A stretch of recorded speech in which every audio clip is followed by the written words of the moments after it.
요즘 아이들이 즐겨 부르는 노래가 있어요. 예, 최근에 우리 수련회 갔을 때도 아이들이 부르더라고요. 이런 노래입니다. 빙빙 돌아가는 회전목마처럼. 노래 제목 아세요? 회전목마라는 곡인데 소코도모라는 가수가 불렀어요. 그런데 이 가사를 보면은 우리 인생이 진짜 회전목마 같아요. 제가 사진을 하나 준비했습니다. 짜잔, 이게 어딜까요? 요즘 아이들의 포토존이 되어버렸어요. 롯데월드의 그 중앙에 회전목마가 있는 곳이에요. 저기서 이렇게 사진을 아이들이 많이 찍어요. 우리 민성이도 찍었더라고요. 자, 이 회전목마를 잘 보시면 말이 있죠. 큰 말이 있고 꼭 작은 말이 있어요. 그래서 아빠하고 이렇게 아이가 같이 타고 엄마가 아이가 같이 타요. 빙빙 돌죠. 회전목마가 빙빙 돌아요. 그런데 회전목마의 이 말이 어떻게 될까요? 그냥 돌지 않아요. 올라갔다가 내려오더라고요. 내려왔는데 다시 올라가요. 이게 우리 인생 아니겠습니까? 올라갈 때는 우리의 인생에 만족감이 있어요. 기쁨이 있어요. 즐거워요. 막 성취감도 있어요. 그런데 반대로 이 목마가 내려가는 순간이 오면 아찔해요. 실패를 경험해요. 좌절을 경험합니다. 아파요. 고난이 찾아와요. 이런 시간들을 마주하게 되는 것을 회전목마에서 배우게 되는 것 같아요. 재미있는 건 뭔지 아세요? 아무리 놀이공원에 가서 자유이용권을 끌어가지고 온종일 탈 수 있다고 해서 회전목마를 50번, 100번을 탔어요. 하루 종일 더 탈 수 있을까요? 아니, 한 달을 탈 수 있을까요? 회전목마를 평생 탈 수 있을까요? 그렇지 않아요. 회전목마에서 내려올 때가 있어요. 놀이공원이 문 닫는 시간이 있더라고요. 우리 인생도 마찬가지예요. 우리 인생도 인생에 이 회전목마를 계속 타고 돌다가 타다가 내려올 시간이 있어요. 내렸으면 어떻게 해야 돼요? 놀이공원이 지금 문을 닫을 시간이야. 회전목마를 더 이상 탈 수가 없어. 다들 어떻게 할까요? 나와서 집으로 돌아갑니다. 대부분 다 집으로 돌아가요. 그런데 만약에 나왔는데 돌아갈 집이 없다고 한번 상상을 해보세요. 마음이 어떨 것 같아요? 내가 어디로 가지? 야, 친구들 너무 재밌었어 오늘. 야, 사진 찍은 거 꼭 보내줘. 그리고 헤어졌는데 나는 갈 데가 없어. 마찬가지로 인생의 회전목마, 영혼의 회전목마를 타다가 내려야 될 시간이 왔어요. 떠나야 할 시간이 됐어요. 갈 데가 없다. 생각을 해보세요. 얼마나 허전할까. 그런데 우리 주님께서는요, 요한복음에 말씀하세요. 내가 십자가에서 죽고 부활한 것은 하늘나라에 가서 너희들이 거할 처소를 마련해 주기 위해서 내가 승천해서 가는 거란다. 하나님 나라에 가는 거란다. 제자들에게 들려주시거든요. 우리는 거할 처소가 있는 줄 믿으시길 바랍니다. 갈 곳이 있다는 게 얼마나 마음의 위로가 되는지 모르겠어요. 여러분, 그런데 이러한 믿음 없이 살아가는 사람들이 있을까요, 없을까요? 정처 없이 돌고 돌다가 막차예요. 이제 내려야 될 시간이에요. 그런데 막상 갈 곳이 없어서 마음에 허전하고 방황하는 사람들이 있다라는 거예요. 이유는 무엇일까요? 한 가지. 예수님을 믿었느냐 믿지 못하느냐예요. 그 차이입니다. 오늘 믿음에 대한 제가 설교를 할 거예요. 왜냐하면 주님께서 믿음에 대한 설교를 하고 계시거든요. 특별히 여러분, 예수님의 이 설교 한 편을 우리가 잘 귀담아 들으시기를 바랍니다. 저와 여러분에게 별 느낌 없이 와닿을 수 있겠지만 저는 오늘 이 설교를 준비하다가 크게 와닿은 부분이 있었어요. 그게 어디냐면 44절을 한번 보실까요? 자, 같이 한번 44절 읽겠습니다. 시작. 예수께서 외쳐 이르시되 나를 믿는 자는 나를 믿는 것이 아니요 나를 보내신 이를 믿는 것이며. 자, 여기에 맨 앞에 빨간 글씨, 저는 여기서 좀 크게 와닿은 게 있었어요. 뭐냐면 예수님께서 지금 설교를 하시는데 어떤 감정으로 설교하시는 것 같아요? 외치셨대요. 소리를 크게 내신 거예요. 그래서 저도 오늘 설교를 크게 하려고 해요. 예수님 따라서. 왜 예수님께서 외치셨을까? 생각해 보셨어요? 긴박하신 거예요. 애절하신 거예요. 지금 너무나 간절하신 거예요. 지금 예수님께서 설교하시는 이 분위기가 조용히 얘기하시는 게 아니라 소리를 지르시면서 설교를 하고 계시는 거예요. 예수님은 언제 소리 치시겠어요? 절박할 때 아니겠어요? 우리도 마찬가지잖아요. 우리가 똑같으세요. 예수님께서 지금 소리를 치시면서 설교하고 계십니다. 왜냐하면 무엇이 절박했느냐면 요한복음은 21장까지 되었다고 말씀을 드렸어요. 사실 예수님의 공생의 공적인 사역은 지금 우리가 읽은 요한복음 12장에서 끝납니다. 끝나요. 공생의 사역이 다 끝나요. 사람들을 불러 모으고 내가 하나님의 아들이다 표적을 더 이상 드러내지 않으세요. 이적과 기적을 행하지 않으세요. 그럼 뭐 하시느냐? 남은 생애 일주일 동안 제자들과 보내시는 거예요. 13장부터 21장까지 제자들과 남은 부활, 죽음과 부활, 승천에 대한 그 스토리들을 이야기를 들려주고 계시는 장면이에요. 그러니까 더 이상 사람들 앞에서 설교하지 않으신다는 거예요. 이 장면이 예수님의 생애 마지막 설교예요. 생애 마지막 설교니까 얼마나 간절하시겠어요. 정말 애절한 마음으로, 간절한 마음으로 너희들이 이 설교를 듣고 나를 믿으라 외치시는 거예요. 예수님 처음에 회개하라, 천국이 가까우노라 라고 말씀하시면서 공생의 사역을 시작하셨거든요. 그런데 마지막에도 나를 믿으라 하시면서 설교를 마무리하시는 것을 보게 됩니다. 여러분 44절에 보면은 저 밑에 보면 이렇게 말씀하고 있잖아요. 외쳐 이르되 나를 믿는 자는 나를 보내신 이를 믿는 것이며, 나를 믿는 자는 누구를 믿는 거예요? 나를 보내신 하나님을 믿는 것이다 라고 말씀하고 있어요. 그런데 지금 애절하게 간절하게 믿지 않는 이들을 향하여 나를 믿으라고 복음을 선포하고 계시잖아요. 이 믿을 수 있는 기회가 영원할까요? 근데 오늘 말씀 속에 보면은 영원하지 않은 것 같아요. 보십시오. 이사야서 55장 6절 말씀입니다. 같이 한번 읽어보겠습니다. 시작. 너희는 여호와를 만날 만한 때에 찾으라. 가까이 계실 때에 그를 부르라. 만날 만할 때가 있다라는 거예요. 그 때를 놓쳐서는 안 되는 거예요. 매번 기회가 있지는 않는 것 같아요. 때가 있다라는 거예요. 그때, 그 타이밍을 놓쳐서는 안 돼. 그 타이밍에 복음을 듣게 될 것이고, 그 타임에 누군가가 전도할 것이고, 그 타임에 누군가가 권고에서 강권에서 교회를 가자고 할 것인데 그때를 놓치지 말라고 주님은 말씀하고 있어요. 우리가 오늘 읽었던 제일 처음에 36절 말씀 다시 한번 읽어보겠습니다. 똑같은 내용이에요. 시작. 너희에게 아직 빛이 있을 동안에 빛을 믿으라. 그리하면 빛의 아들이 되리라. 빛이 있을 동안에 너희들과 함께하고 있는 이 순간, 빛이시잖아요. 생명의 빛 되신 주님이 말하고 있잖아요. 빛이 있을 동안에 나의 말을 듣고 너희들도 믿으라는 거예요. 이 빛을 믿으라는 거예요. 그러면 너희들이 누구의 아들이 돼요? 빛의 아들이 된다 말씀해주고 있습니다. 정말 절박하게 소리치시며 설교하고 있는 거예요. 여러분 기회가 있을 때 예수님 믿으시기를 바랍니다. 인생을 좀 즐기다가 나중에 늙어서 믿겠다라는 분들 있어요. 저도 많이 듣습니다.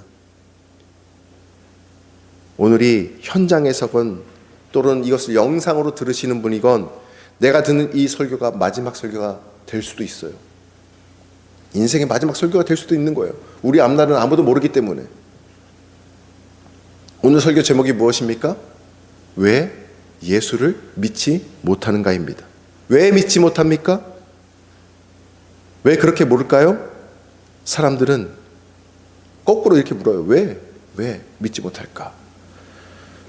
사람들은 이렇게 물어요. 하나님이 살아계시다는 증거를 보여달라. 그러면 내가 믿겠다라고 말을 합니다. 마치 증거가 부족해가지고 내가 믿지 못하는 것처럼 말하는 사람들도 있습니다. 그런데 그럴까요? 그렇지 않습니다. 37절 말씀을 한번 보십시오. 같이 읽겠습니다. 시작. 이렇게 많은 표적을 그들 앞에서 행하셨으나 그를 믿지 아니하니. 분명히 주님께서 말씀하십니다. 내가 너희들에게 수많은 기적들을, 수많은 표적들을 행했지만 너희들이 믿지 않았다는 거예요. 예수님께서는 물을 포도주로 바꾸셨습니다. 할렐루야. 그 사건을 계기로 물 위를 걸으셨어요. 병자를 고치시고 마귀를 쫓아내시고 풍랑을 잠잠케 하셨습니다. 심지어는 죽은 자도 살리셨습니다. 오병이어 기적도 베푸셨죠. 기적을 이렇게 많이 베푸셨는데 그것을 보면서 믿을 것 같은데도 이 사람들은 기적을 보고도 믿지 않았다라는 거예요. 무엇이 문제입니까? 증거가 부족이 아니라는 거예요. 그들의 마음이 문제인 거예요. 마음이 문제인 거예요. 기적을 보면 믿을 것 같은데 이 사람들은 기적을 보고도 안 믿었습니다. 누가복음 2장 25절과 27절에 놀라운 예언이 하나가 소개되고 있어요. 한 사람이 등장하는데 그 사람이 이름이 뭐냐면 시므온이에요. 들어보셨어요? 시므온? 시므온이 등장을 하고 있습니다. 그런데 이 사람에게 어느 날 하나님이 어떤 말씀을 들려주시냐면 너는 죽기 전에 메시아를 보게 될 거야. 시므온아, 너는 죽기 전에 메시아를 직접 보게 될 거야 말씀해 주셨어요. 그래서 죽지 않고 메시아를 볼 때까지 살아요. 실제로 예수님이 이 땅에 오시고 성전에 갔을 때 시므온이 예수님을 만나게 됩니다. 그 장면이 성경에 나와요. 어디냐면 누가복음 2장 27절. 같이 한번 읽어보겠습니다. 시작. 성령의 감동으로 성전에 들어가매 마침 부모가 율법의 관리대로 행하고자 하여 그 아기 예수를 데리고 오는지라. 드디어 예언의 성취되는 장면이에요. 아기 예수를 부모가 성전에 데리고 가는데 성전에 누가 있었어요? 시므온이 있었거든요. 제가 그 앞에 구절이 나오는데 그건 제가 뺐습니다. 시므온이 있었어요. 드디어 예언이 성취되는 장면이에요. 예수를 보는 순간 시므온이 아기 예수를 이렇게 안아요. 시므온이 아기 예수를 품에 안아요. 그리고 성령의 감동으로 다음과 같은 예언을 합니다. 보여주시게요. 다음 34절 말씀 제가 읽어드릴게요. 시므온이 그들에게 축복하고 그의 어머니 마리아에게 말하여 이르되 보라 이는 이스라엘 중 많은 사람을 패하거나 흥하게 하며 비방을 받는 표적이 되기 위하여 세움을 받았고 그 다음 또 칼이 내 마음을 찌릿하리니 이는 여러 사람의 마음의 생각을 드러내려 함이니라 하더라. 보시는 사진처럼 시므온이 이렇게 막 아기를 안고 막 축복하면서 지금 이 기도문을 말씀을 예언을 선포하는 거예요. 하나님을 찬양합니다. 여러 사람의 마음의 생각을 드러내게 하는 분이시다. 이분은 마음의 생각을 드러내게 하는 분이시라는 거예요. 그래서 예수님이 세움을 받았다라는 거예요. 잘 들으세요, 여러분. 예수님을 보고 어떤 사람들이 반응을 보이느냐면 그 반응에 따라서 우리 마음의 생각이 드러난대요. 표출이 된대요. 잘 보세요. 누가 예수님을 믿을까요? 마음이 열린 사람, 마음이 좋은 사람이 예수님을 믿게 돼 있어요. 누가 예수님을 믿지 않을까요? 마음이 다친 사람이에요. 마음이 완악한 사람이에요. 마음이 완고한 사람이에요. 그 사람들은 아무리 복음이 들려와도 그것을 튕겨내버립니다. 그 사람 마음이 안 좋은 사람이에요. 마음의 생각이 어떠한지 예수님이 전파하는 그 복음을 들을 때 사람들이 마음의 생각이 드러나게 돼 있다는 거예요. 마음이 좋은 사람, 마음이 좋지 않은 사람 드러나게 되어 있다는 거예요. 그 반응을 보면 알 수 있다는 거예요. 예수님을 믿느냐 믿지 않느냐 그 모습을 보면 알 수 있다는 것입니다. 여러분 아무리 성실해 보이고 아무리 순박해 보일지라도 복음이 들어가지 않게 마음이 닫혀 있어요. 그러면 좋은 사람이 아닌 거예요. 때로는 자기 주장이 좀 강할 수도 있어. 그리고 막 좀 거칠은 사람이 있을 수도 있어. 근데 주일마다 꼬박꼬박 주일전에 나와서 기도하고 예배를 드려. 그 자기를 돌아봐. 그런 사람은 거칠어도 자기 주장이 좀 강해도 그 중심이 바로 잡힌 사람은 마음이 좋은 사람인 거예요. 여러분 스스로 한번 칭찬해 봅시다. 저는 그래도 마음이 좋아서 여기 왔어요. 마음이 좋아서 이 자리에 오신 거예요. 진짜입니다. 예수님을 믿는 그 마음을 보면 드러나게 되어 있어요. 예수님을 믿는 사람은 그 마음의 생각이 좋은 사람입니다. 예수님을 거부하는 사람은 그 마음의 생각이 아직 완고한 사람이라는 거예요. 그래서 내 가족 중에 부모님이나 형제지간이나 자녀간 중에 누구 하나라도 예수님을 안 믿고 있다면 우리는 지금 예수님처럼 외쳐야 돼. 그리고 더 간절하게 절박한 심정으로 기도하고 복음을 전하고 교회로 인도해야 하는 것입니다. 그런데 오늘 요한복음 12장에 보면은 얼핏 읽으면 오해할 수 있는 말씀의 장면이 있어요. 어디냐면 39절과 40절인데 제가 읽어드릴게요. 보세요. 그들이 능히 믿지 못하는 것은, 그들의 마음이 완악한 것은 그들 때문이 아니고 곧 이사야가 다시 이뤘어요. 이사야 예언이라는 거예요. 보세요. 그들의 눈을 멀게 하시고 그들의 마음을 완고하게 하셨으니 이는 그들로 하여금 눈으로 보고 마음으로 깨닫고 돌이켜 내게 고침을 받지 못하게 하려 함이라 하였음이더라. 이 말은 뭐냐면 내가 완악해지려고 한 게 아니라 누군가가 내 마음을 완악하게 했다는 거죠. 결국은 하나님이죠. 결국은 하나님이에요. 그렇게 탓하고 있는 사람들이 있다라는 거예요. 얼핏 읽으면 마치 하나님이 사람의 마음을 완고하게 하셔서 누구는 믿게 하고 누구는 믿지 않게 하신 것처럼 여겨질 수가 있습니다. 그러나 그렇지 않습니다. 마태복음 13장에 이와 동일한 얘기가 나오는데, 동일한 얘기, 요한이 이사야 지금 이 예언을 끌어다가 지금 이렇게 설교하고 있잖아요. 설명하고 있잖아요. 그런데 동일한 이 본문 상황을 마태는 여기서 한 구절을 더 첨가해요.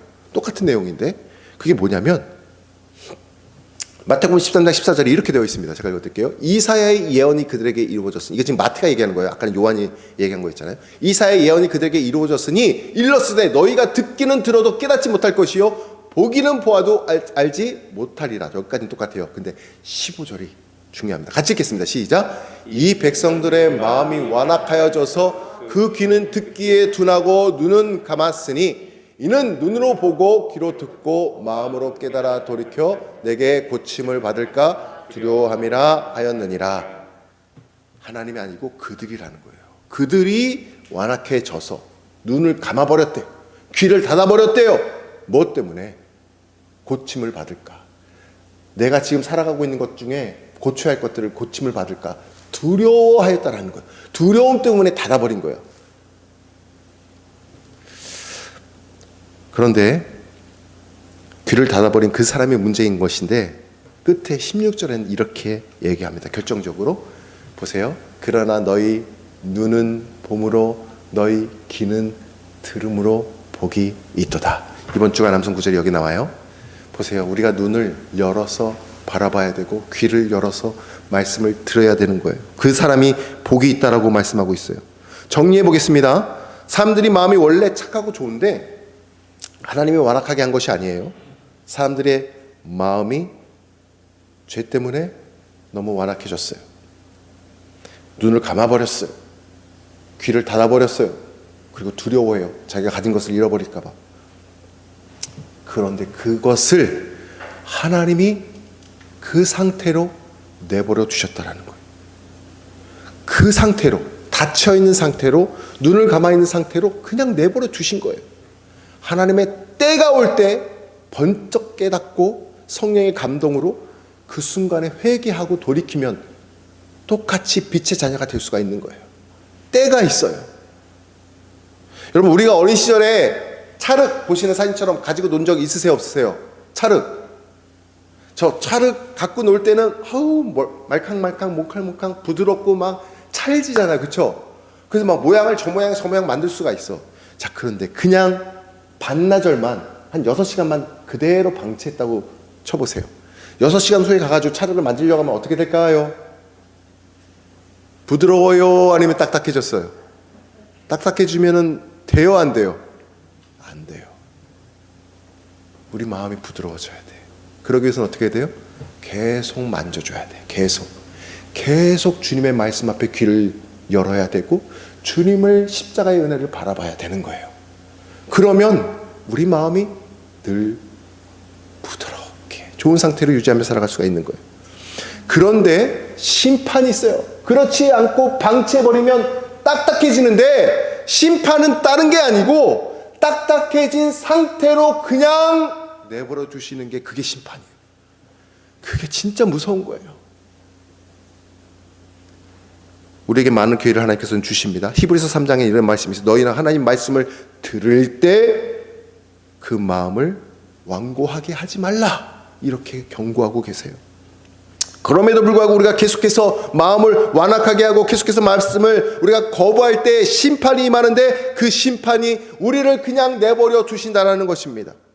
로마서 1장 24절에 이런 말씀이 있어요. 같이 읽어볼까요? 시작. 하나님께서 그들을 마음의 정욕대로 더러움에 내버려 두사. 더러움에 내버려 두사요. 이렇게 그냥 정욕대로 내버려 두시는 게 심판입니다. 내 마음대로 살아가는 거예요. 하나님 없이. 여러분, 이 세상에서 악인이 잘 되는 거 보고 부러워한 적 있으세요, 없으세요? 솔직히. 저 사람 왜 이렇게 잘 되지? 저 사람 왜 이렇게 번창하지? 왜 이렇게 돈이 많지? 악인들이 잘 되는 거 보고, 믿지 않는 사람들이 잘 되는 거 보고 부러워한 적 있으세요, 없으세요? 여러분, 그런데 결코 부러워할 일이 아닙니다. 하나님은 그 사람을 정욕대로 그냥 내버려 두고 계시는 거예요. 그건 다 썩어 없어질 것들이에요. 한 번 바람이 불면 다 날아갈 것들이에요. 어떤 사람이 복받은 사람이에요? 이런 사람이 복받은 사람이에요. 하나님의 뜻대로 내가 살다가 잠깐 방심했어. 매일매일 찰흙을 순간마다 만져야 되는데 잠깐 놓쳐가지고 찰흙이 굳기 시작했는데, 어이구, 그래서 다시 만져가지고 살렸어. 가끔 어디 여행, 가족 여행 때문에 어쩔 수 없이 주일 성수를 어길 때가 있어. 근데 무슨 일이 터져. 왜 이러지? 여러분, 그 사람이 복받은 사람이에요. 왜요? 무슨 일이 터지는 사람이 복받은 사람이야. 왜요? 하나님 간섭하시거든요. 내버려 두지 않으시거든요. 간섭하시는 사람은 다시 정도의 길을 갈 수 있도록 돌이키게 하시고 그 길에 서게 하시거든요. 이게 복받은 사람이에요. 내버려 두는 것만큼 무서운 게 없습니다. 아무 일도 안 생기는 사람, 평안한 것 같은 사람, 그게 복이 아닙니다. 하나님을 떠나서 완고하게 평안하게 살아가는 것 같지만 결국은 어떻게 됩니까? 하나님의 심판이 임하게 돼 있어요. 그게 심판 자체이고, 43절 보시면은 끝에 이런 말이 있어요. 그들은 사람의 영광을 하나님의 영광보다 더 사랑하는 자들이다 라고 말을 하고 있어요. 그렇다면은 어떻게 하면 믿음이 생길까요? 어떻게 하면 완악한 마음에서 믿음으로 돌이킬 수 있을까요? 이 말을 뒤집으면 되는 거예요. 이 말을 뒤집으면 돼요. 사도행전 17장에 이런 말씀이 있어요. 오늘 성경 많이 찾게 되는데, 사도행전 17장 11절 같이 읽겠습니다. 시작. 베레아에 있는 사람들은 데살로니가에 있는 사람들보다 더 너그러워서 간절한 마음으로 말씀을 받고 이것이 그러한가 하여 날마다 성경을 상고함으로. 자, 보세요. 간절한 마음을 말씀을 받는데요. 지금 주님께서는 간절한 마음으로 설교를 하고 계시잖아요. 말씀을 전하고 계시잖아요. 우리는 간절한 마음으로 하나님 말씀 받으면 되는 거예요. 그런데 보세요. 날마다 성경을 상고한대요. 우리 친구들, 상고가 무슨 뜻일까요? 상고한대요. 말씀 하나하나를 쪼개고 상세하게 깊이 연구하고 묵상하는 게 상고예요. 상고. 하나님께서 주시는 말씀을 그렇게 받는 거예요. 아주 면밀하게 그 말씀을 하나하나, 단어 하나 놓치지 않고 그 말씀을 받는 거예요. 여러분, 우리의 말씀을 받는 태도가 중요해요. 말씀의 태도가 달라지면 우리는 빛의 자녀가 될 수 있는 거예요. 그렇죠? 보십시오. 진짜 이 말씀이 진짜인가 아닌가 하나님의 말씀을 한번 생각하면서 좀 읽어보시기를 바라요. 그러면 믿음이 생긴다는 거예요. 로마서 10장에서 말합니다. 믿음은 들음에서 난다. 믿음은 들음에서 나기 때문에 더 들으라는 거예요. 더 들으라. 한 번만 듣고 끝내는 것이 아니라 믿음은 들음에서 나니까 말씀을 듣고 또 듣고 상고하라는 거예요. 어떻게? 간절하게. 여러분, 진리의 특징이 있어요. 진리의 특징. 진리는 진짜 아닙니까? 진리의 특징이 뭔지 아세요? 진실은 말하면 말할수록 그 말이 믿어집니다. 거짓의 특징도 있어요. 거짓의 특징. 거짓의 특징이 뭔지 아세요? 거짓은 말하면 말할수록 더 의심이 생겨요. 이게 진실과 거짓의 가장 큰 차이점입니다. 그런데 성경은 뭐라고 말씀해요? 자신 있게 외치는 거예요. 믿음은 들음에서 난다. 왜 우리가 얘기하고 있는 것이 진실이기 때문에 들으면 들을수록 더 확신이 생기는 거예요. 우리 눈에 보이지 않는 이 천국에 대한 이야기를 하고 있는 것뿐이지 우리는 진실에 대한 이야기를 지금 나누고 있는 거예요. 정말 마음을 열고 간절하게 정말 이것이 사실인가 아닌가 때로는 하나님께 물으시면서 말씀을 가까이 하시기를 바랍니다. 그럴 때 여러분에게 믿음이 생기는 거예요. 믿음이 더 커지는 거예요. 말씀을 정리하겠습니다. 여러분, 하나님의 말씀을 들으시는 우리의 태도를 잘 돌이켜보시기를 바라요. 우리의 인생은 무엇과 같다고 그랬어요? 회전 목마와 같다고 그랬어요. 즐겨 타다가 반드시 내려야 할 때가 찾아옵니다. 평생 탈 수가 없어요. 그때 우리의 영혼도 찾아갈 집이, 거할 집이 있느냐? 그 질문이에요. 예수님께서는 우리 죄를 대속하기 위해 십자가에서 부활하신 이후에 제자들에게 천국에 너희들이 거할 집이 많이 있다 말씀하시고 승천하셨어요. 이러한 복음의 소식들을 사람들은 왜 믿지 못할까요? 왜 예수를 믿지 못할까요? 말씀을 듣는 태도가 잘못되었기 때문에 그렇습니다. 어디에 문제가 있어요? 마음에 문제가 있기 때문에 그래요. 내 마음이 완악해져서 완고해서 말씀 앞에 귀를 닫아놓고 나의 눈을 덮어버렸기 때문에 그렇습니다. 우리가 주님의 말씀을 들을 때, 복음을 들을 때마다 상고하듯 간절한 마음으로 말씀을 받아서 그 말씀을 받아 믿어지는 은혜가 있는 저와 여러분 되시기를 주님의 이름으로 축원합니다.